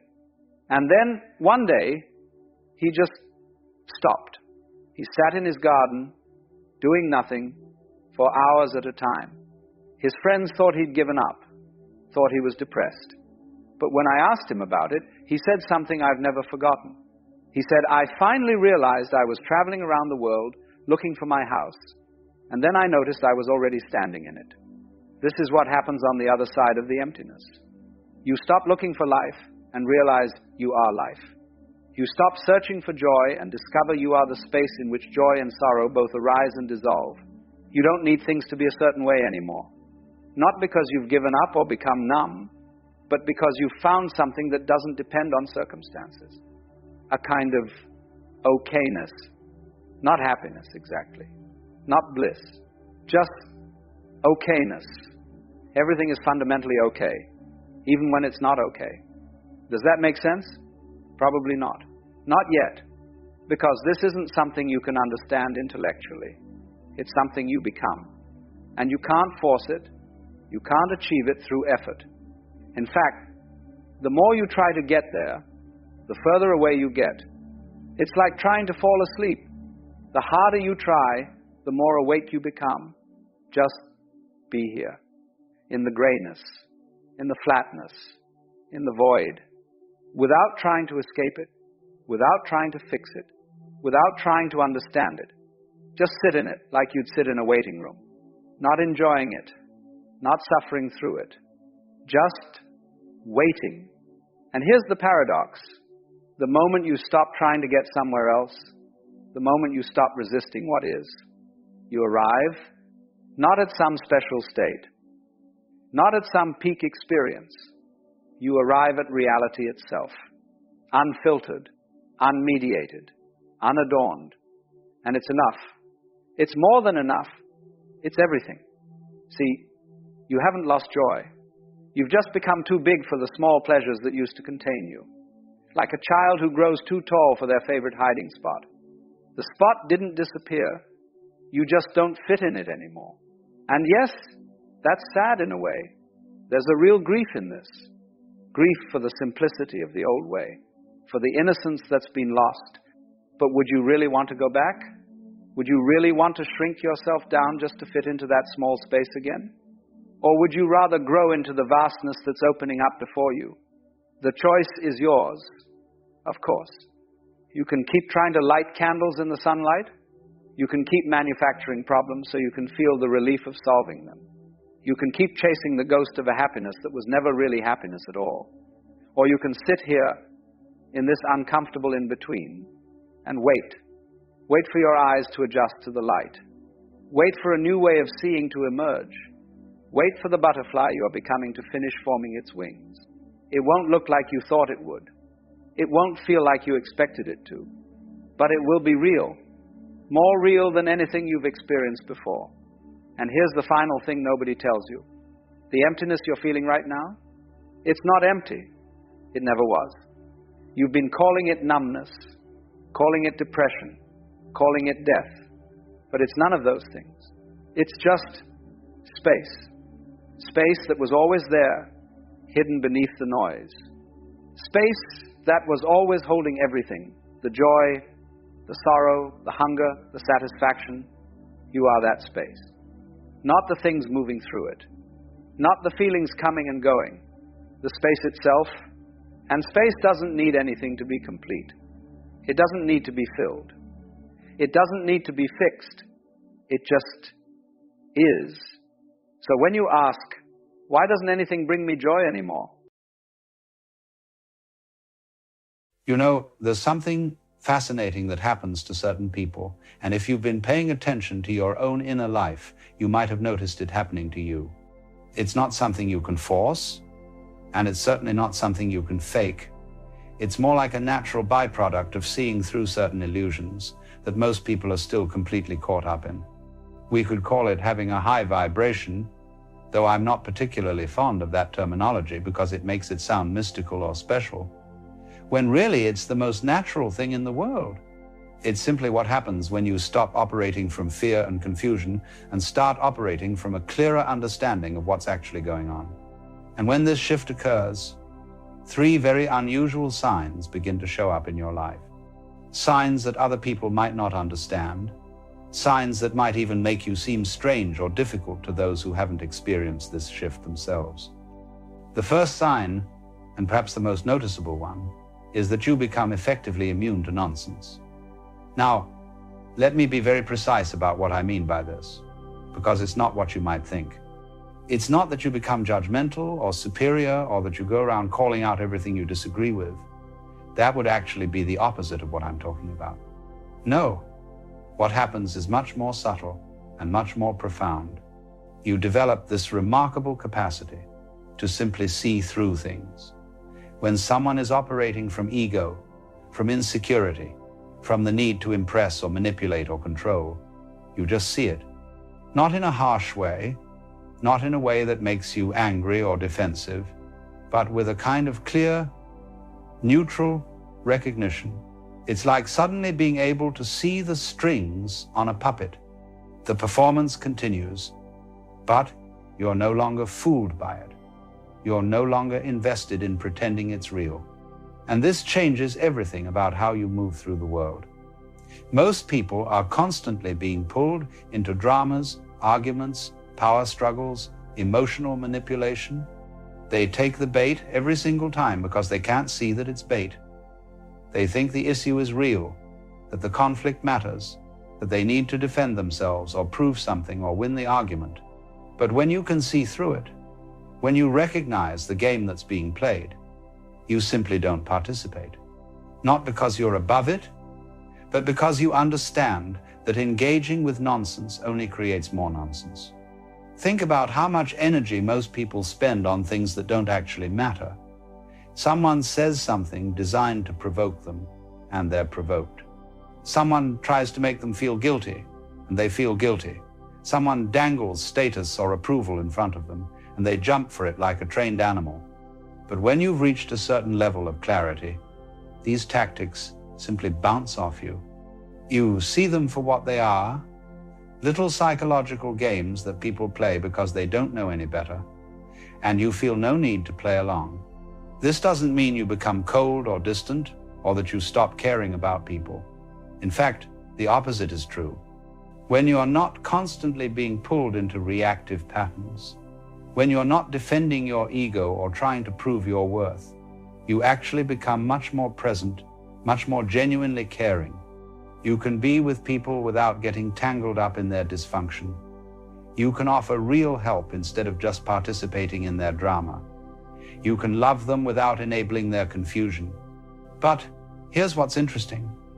This immunity to nonsense often makes other people uncomfortable, because most social interaction is built on shared delusions, shared games, shared pretenses.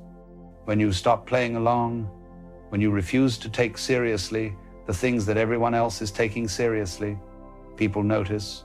They might call you cold, detached, difficult. They might say you've changed, that you're not fun anymore, that you've become too serious or too spiritual or too something. What they're really saying is that you're no longer willing to participate in the collective confusion. And that makes them feel uncomfortable because it highlights their own participation in it. Before we continue, many of you have been asking for something longer, something with actual practices you can use in daily life. So check out the 3-hour audiobook that takes everything we explore in these videos and gives you the tools to actually work with it. Because here's the thing, intellectual understanding without practical application just keeps you spinning in your head. You need both, the insight and the practice, the philosophy and the daily work that makes it real. This audiobook gives you that. 3 hours of deep wisdom with practices built in, so you're not just thinking differently, you're living differently. If you're serious about changing how you experience your life, the link is in the description below. Now, Let's continue. The second sign is equally unusual and equally misunderstood. You begin to lose interest in convincing anyone of anything. Now, this might sound like apathy or indifference, but it's not. It's actually a very deep form of respect. You see, when you're operating from a lower level of understanding, you're constantly trying to change people's minds. You want them to see what you see, believe what you believe, understand what you understand. There's this underlying assumption that if only people knew what you know, if only they could see things correctly, everything would be better. But as you develop greater clarity, you realize something profound. Everyone is exactly where they need to be. Not where you think they should be, not where they eventually might be, but where they actually are right now. And that's perfect in its own way, because that's reality. That's what is. And you can't argue with what is. You can't convince reality to be different than it is. So you stop trying. Not because you don't care, not because you've given up on people, but because you understand that real transformation doesn't come from being convinced. It comes from direct experience, from life itself teaching the lessons that need to be learned. And those lessons come in their own time, in their own way, and there's not a damn thing you can do to speed up that process for someone else. This is incredibly liberating, you see, because most people are exhausting themselves trying to wake up others, trying to save others, trying to fix others. They see their friends making mistakes and they desperately want to intervene. They see their family members stuck in patterns and they try to rescue them. They see society going in the wrong direction and they rage against it, argue about it, try to convince everyone to change course. And none of it works. None of it ever works, because you can't think someone into transformation. You can't argue someone into awakening. What you can do is live your own understanding as clearly and authentically as possible. You can be an example without trying to be an example. You can embody the clarity you've found without preaching about it. And some people will notice. Some people will be curious. Some people will ask questions. And when they do, you can share what you've learned. But you're not attached to whether they accept it or not. You're not measuring your worth by how many people you've convinced or converted or awakened. This is another thing that makes people uncomfortable. Because we live in a culture that's obsessed with being right, with winning arguments, with changing minds. Everyone's trying to convince everyone else of something. Political views, religious beliefs, lifestyle choices, parenting philosophies, dietary preferences. Everyone's an evangelist for their particular way of seeing things. So when you stop doing that, when you simply live your truth without needing anyone else to validate it or adopt it, people don't know what to make of you. They might interpret it as not caring, as being passive, as having no principles. But actually, it's the deepest principle there is. It's respecting the sovereignty of other people's journeys. The third sign is perhaps the strangest of all, and it's one that often troubles people when they first notice it happening. You become increasingly comfortable with being alone, not lonely, mind you. There's a profound difference between loneliness and aloneness. Loneliness is a pain, a sense that something's missing, a desperate reaching for connection to fill an inner void. But aloneness is something else entirely. It's a fullness, a completeness, a recognition that you are, in your essential nature, already whole. Most people are terrified of being alone with themselves. They need constant stimulation, constant interaction, constant distraction. They fill every moment with noise, with activity, with other people, because when they're alone, when it's quiet, they have to face themselves. And what they find there is usually uncomfortable. Restlessness, anxiety, self-judgment, existential questions they don't know how to answer. So they avoid it, they stay busy, they stay connected. They make sure they're never truly alone. But as you move into higher levels of understanding, something shifts. You start to actually enjoy your own company. Not in a narcissistic way, not because you think you're so fascinating, but because you've made peace with yourself. You've stopped running from your own inner experience. You've learned to be present with whatever arises, comfortable or uncomfortable, pleasant or unpleasant. And in that presence, in that acceptance, there's a deep rest, a deep ease. You find that you don't need external validation the way you used to. You don't need constant social interaction to feel okay. You don't need to be liked or admired or understood by everyone you meet. You're complete in yourself, content in yourself. And from that place of inner fullness, you can engage with others when you choose to, not because you need something from them, but because genuine connection is enjoyable. It's the difference between eating because you're starving and eating because the food is delicious. And this terrifies a lot of people, because we're taught that needing people is what makes us human, that interdependence is a virtue, that if you're comfortable alone, there must be something wrong with you. But actually, it's only when you're comfortable alone that you can truly be with others in a healthy way, because you're not using them. You're not trying to extract something from them. You're not making them responsible for your happiness or your sense of worth. You're just there, present, offering what you have to offer without needing anything in return. These three signs, they don't make you popular. They don't make you fit in. In fact, they often do the opposite. You become something of a mystery to people. They can't quite figure you out. You're not playing the games they're playing. You're not chasing what they're chasing. You're not afraid of what they're afraid of. And that makes you unpredictable, strange, difficult to categorize. Some people will be drawn to this, sensing something real in you, something authentic, but others will be repelled by it, threatened by it, confused by it. So, what's really happening here? What's underneath these three unusual signs? Well, it's quite simple, really. You've stopped believing in the fundamental illusion that keeps most people trapped in suffering. You've seen through the ego's game. You've recognized that the separate self, the small me that's constantly trying to protect itself and prove itself and improve itself, isn't actually what you are. It's just a thought pattern, a habitual way of organizing experience. But it's not the truth of what you are. And once you see this, once you really get it, not just intellectually, but in your direct experience, everything changes. Because the ego is what needs to engage with nonsense. The ego is what needs to convince others. The ego is what's terrified of being alone.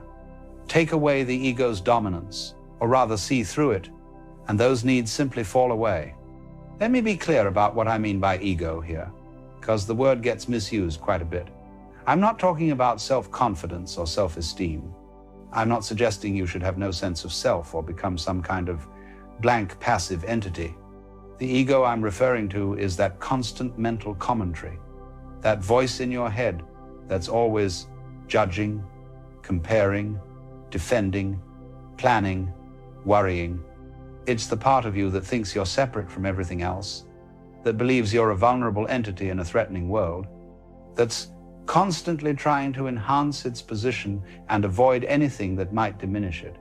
This ego structure, it runs on fear.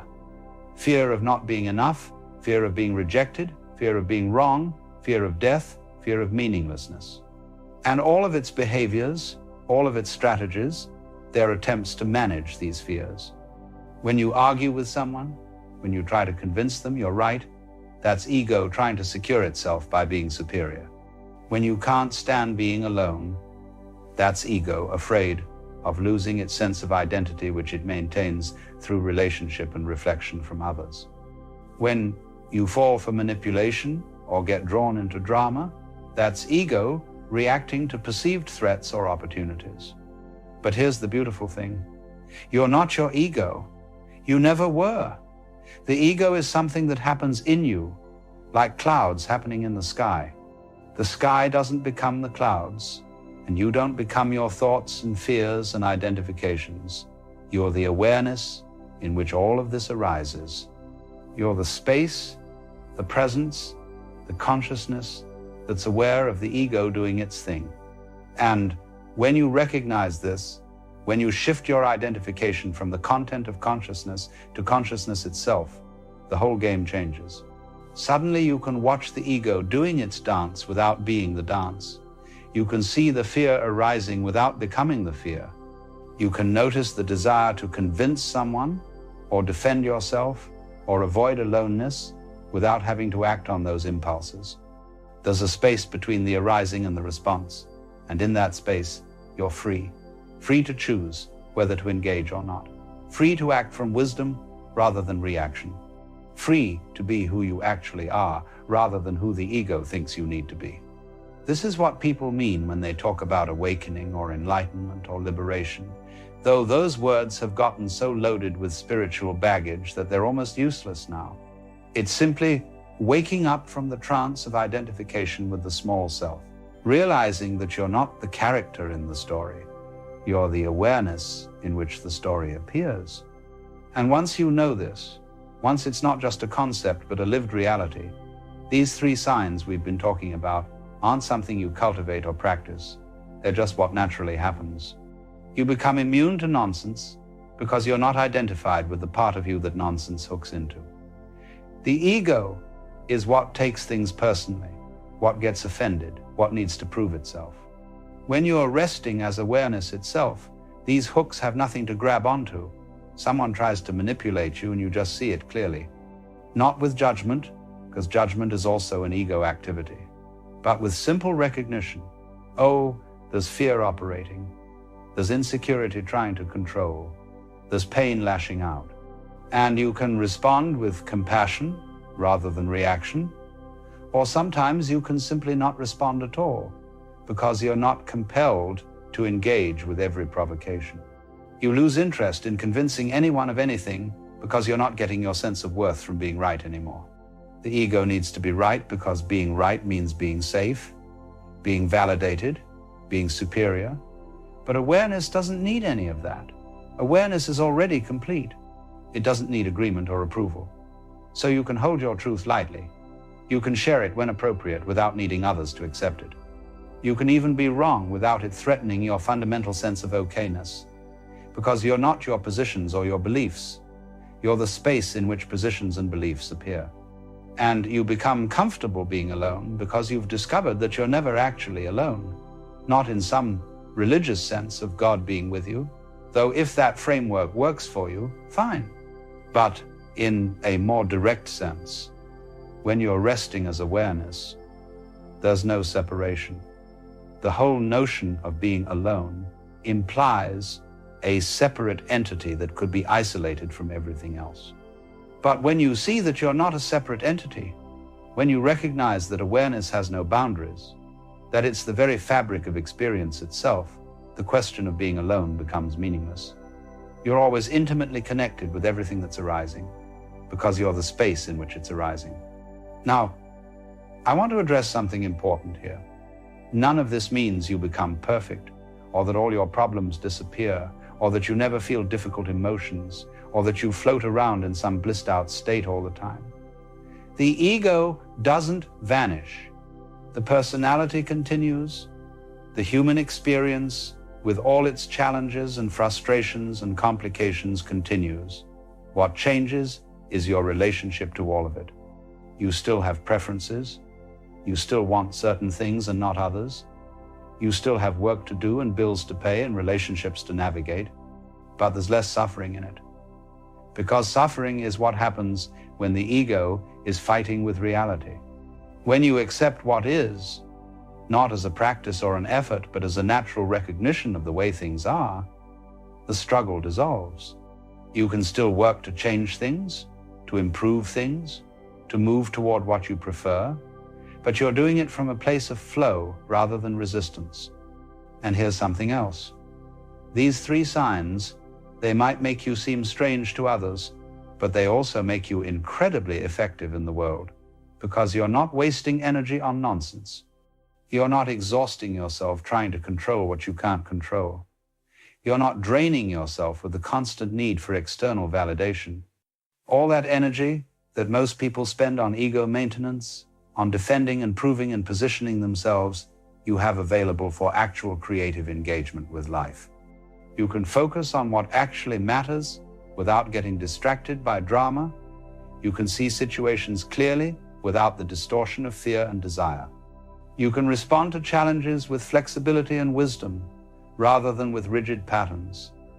You can collaborate with others without getting tangled in power struggles. You become, in a very real sense, more functional, more capable, more effective, precisely because you're less identified with the small self that's constantly in its own way.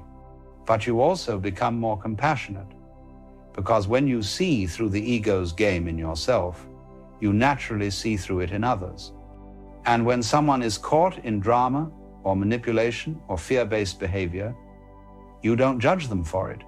You recognize it as the same confusion you've experienced yourself. You see their suffering, and you respond with kindness rather than with defensiveness or superiority. Not because you're trying to be a good person, but because that's what naturally arises when you're not operating from ego. This compassion isn't sentimental or emotional. It's very clear, very practical. You can say no to people without guilt. You can set boundaries without anger. You can walk away from situations that aren't healthy without drama. You're not trying to save everyone or fix everyone or make everyone comfortable. You're simply being honest, being authentic, being real, and sometimes that means disappointing people, frustrating people, confusing people. But you're okay with that, because you're not measuring your worth by how much everyone approves of you. So if you recognize these three signs in yourself, if you've noticed yourself becoming immune to nonsense, losing interest in convincing others, and growing comfortable with aloneness, don't let anyone tell you there's something wrong with you. Don't let them make you feel like you're being difficult or antisocial or overly detached. You're not broken. You haven't become deficient. You've simply outgrown certain illusions, certain games, certain ways of being that no longer serve you. And yes, this can be lonely sometimes.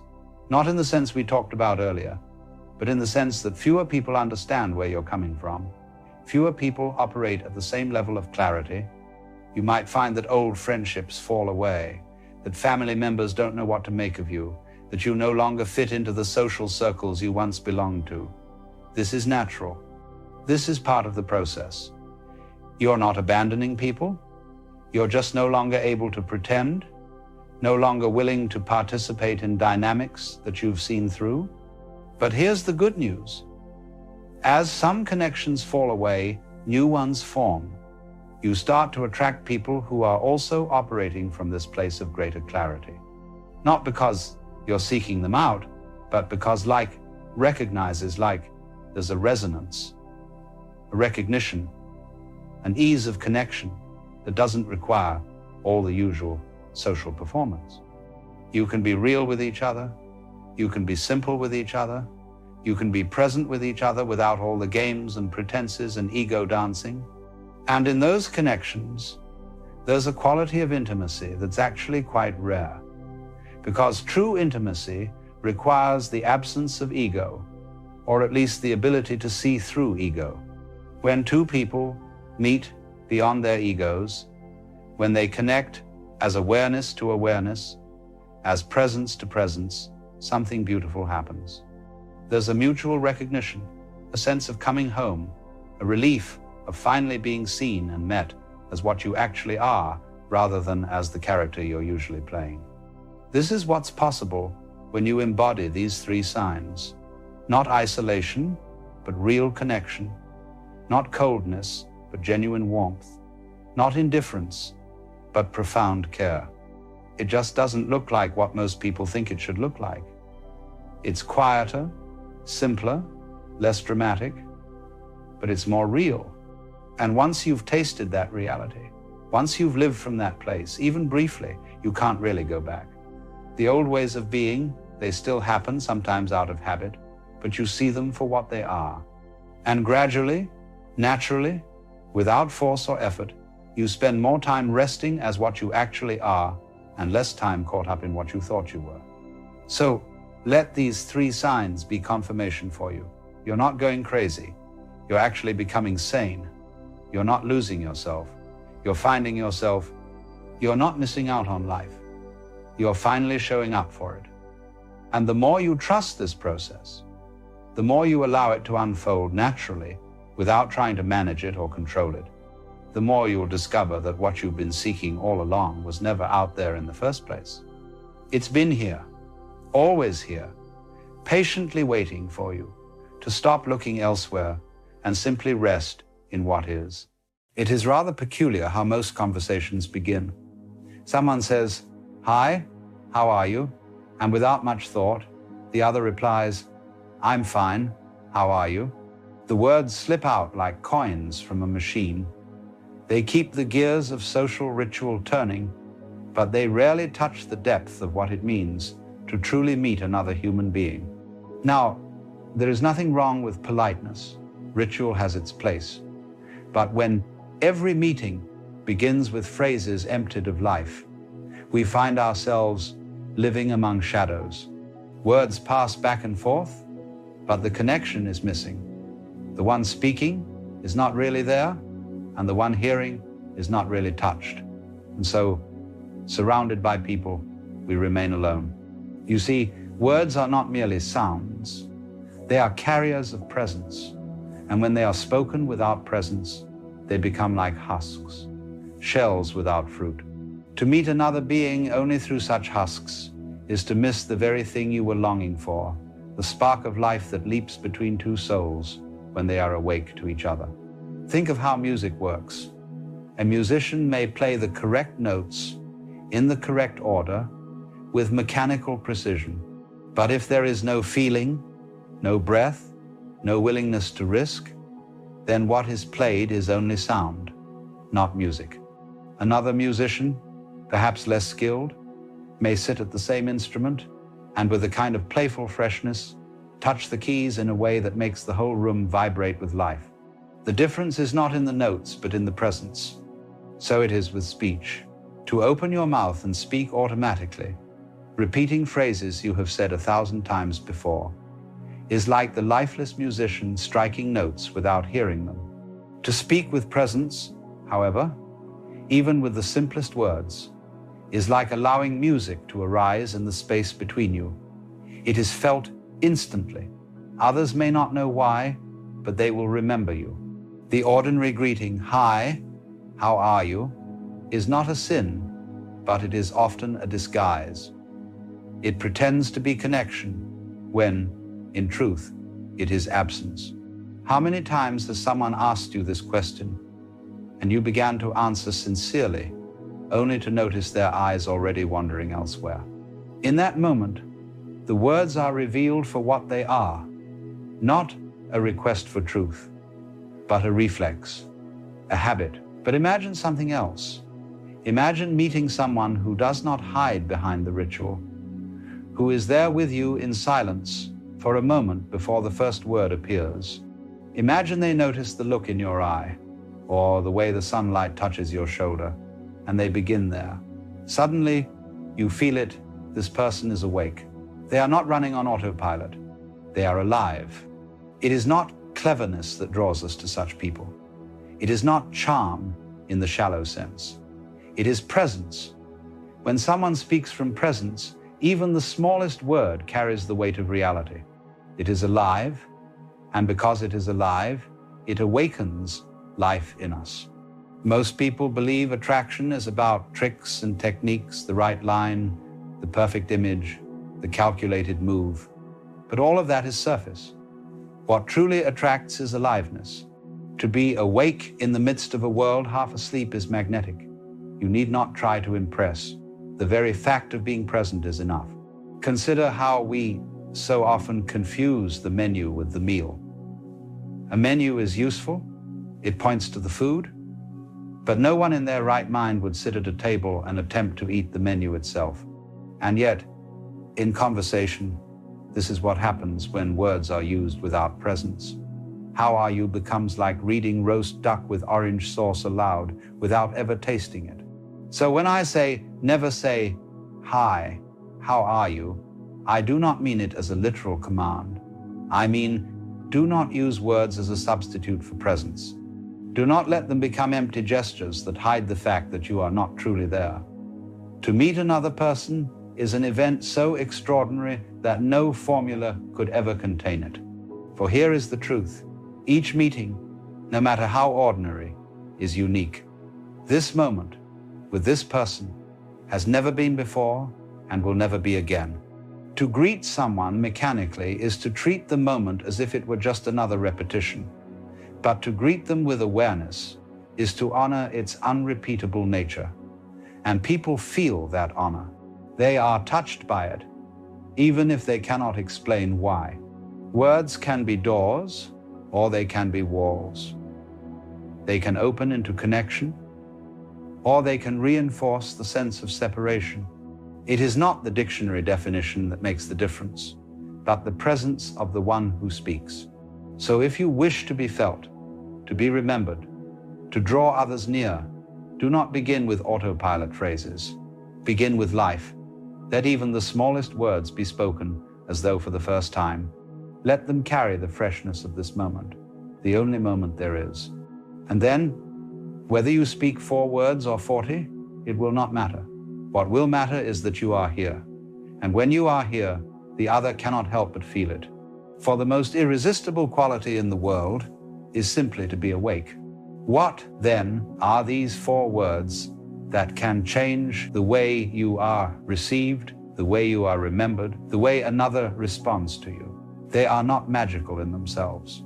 You see, there are no incantations, no secret phrases that bend the will of others like spells. But there are words that, when spoken from presence, carry a power because they awaken presence in the one who hears them. The 4 words are these. It's good to see you. Notice the difference. To say, how are you, places the other in a position where they must report, summarize, justify, or perform. But to say, it's good to see you, is to make no demand. It is to acknowledge the simple miracle that they are here, and that you are here, and that, for this brief moment, your lives have touched. And when you speak these words with sincerity, something changes in the air. For in that instant, you are no longer strangers maintaining the ritual of civility. You are fellow beings, meeting. The words open a door, because they carry no pressure, no expectation. They affirm rather than inquire. They receive rather than demand. And people are drawn to this like plants to the sunday. Now, of course, you could take these same words and drain them of life. You could mutter them with the same automatic tone as how are you, and they would fall flat, for the power is never in the syllables themselves. It is always in the state of being from which they are spoken. But when the words rise naturally from presence, they act as a kind of mirror. They say to the other, I see you. I acknowledge that you exist, not as a concept, not as a role, but as you, here, now. And that is the most irresistible message of all. For what we long for, deeper than any flattery, deeper than any compliment, is to be seen, not as an image, not as a mask, but as we are. And when someone sees us in this way, even briefly, we feel ourselves expand. We feel lighter, freer, more at home. That is attraction in its most fundamental form, the recognition of being. It is a curious paradox that to attract others, one must stop trying to attract them. For as long as you are trying, as long as you are manipulating or strategizing, there is a tension. You are not at ease, and others sense it. But when you speak simply from the fact of presence, there is no trying, there is only being. And being is magnetic. This is why certain people seem to glow when they enter a room. It is not their clothes, their beauty, their cleverness. It is their ease. They are not reaching, not grasping, not clutching for attention. They are here, and because they are here, everyone else feels a little more here as well. So the 4 words, it's good to see you, are not a trick. They are a reminder to yourself as much as to the other. For when you say them, you are not only affirming the presence of the one before you, you are affirming your own. You are saying, in effect, I am awake enough to notice you and to be glad of it. And in that gladness, there is a lightness. And in that lightness, attraction blooms. Now, you may object. You may say, but what if it is not good to see them? What if I do not feel glad? And to this I say, look deeper. It may not be good to see the role they play, the mask they wear, the memory they stir in you, but beneath all that, the fact remains. Here is another fragment of the universe. Here is another wave of the great ocean, meeting you in this moment.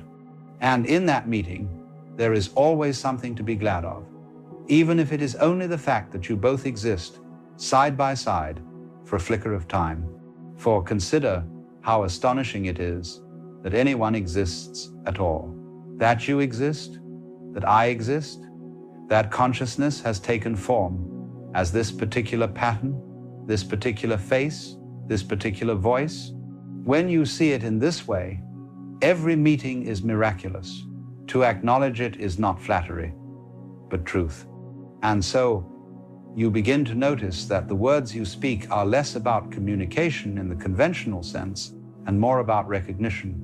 You are not exchanging information, you are exchanging presence. The syllables are only carriers. What they carry is being. This is why, if you rely on empty formulas, you may be heard but not felt. And if you speak simply from presence, even the smallest phrase becomes radiant. To say, it's good to see you, with sincerity, is to participate in that radiance. It is to let another feel that life itself is worth noticing, worth affirming. And once you begin to live in this way, you discover that attraction is not something you generate. It is something that happens. It is the natural consequence of being awake. Just as flowers do not try to attract bees, and yet bees come, so too does presence attract attention, not by effort, but by being what it is. The deeper secret, however, is that the attraction you create in others is only a reflection of the attraction you begin to feel toward life itself. When you see another and say, it's good to see you, you are training your own vision to notice the goodness, the beauty, the miracle of the world around you. You are cultivating a habit of presence, and soon you find yourself not only attracting others, but attracting life opportunities, insights, synchronicities, moments of grace. So, perhaps the 4 words are less important than the spirit in which they are spoken. For there are countless other ways to say the same thing. You might say, I'm glad you're here. You might say, wonderful to meet you. You might simply smile in a way that carries the same energy. The words themselves may change, but the essence is the same: to recognize, to affirm, to be present. And this is why we must be careful not to turn the phrase itself into another formula. If you repeat, it's good to see you, without awareness, it will soon be no different from, hi, how are you? The life will have gone out of it. The secret is not in the sound, but in the being. The 4 words are only a doorway. What matters is that you walk through it. So then, if you wish to attract others, if you wish to leave behind the fog of forgettable interactions, begin not with tricks, not with manipulation, but with presence. Begin with words that are alive. Begin with the recognition that every meeting is unique, unrepeatable, miraculous, and let your language reflect that. For when you do, you will find that people remember you, not because you dazzled them, but because they felt seen. They will be drawn to you, not because you impressed them, but because they felt alive in your presence. That is the deepest attraction of all, to awaken life in one another. And so, let these 4 words serve as a reminder, not a formula. Let them remind you that the secret of connection, the secret of attraction, the secret of being unforgettable is simply to be here, to be alive, to let your words carry the fragrance of that aliveness. Then, whether you say, it's good to see you, or any other phrase that arises naturally, it will not matter. What matters is that you are not speaking from habit, but from the truth of this moment. And the truth of this moment is always enough. So, when you next meet another person, pause for a moment. Notice them. Notice yourself. Let the words come, not from memory, but from life itself. And when you say, "It's good to see you," or whatever form it takes, let it be real. For in that realness lies the power to attract, to connect, and to awaken. And then, perhaps, you will see that the real secret is not how to attract others, but how to awaken to the beauty of being itself.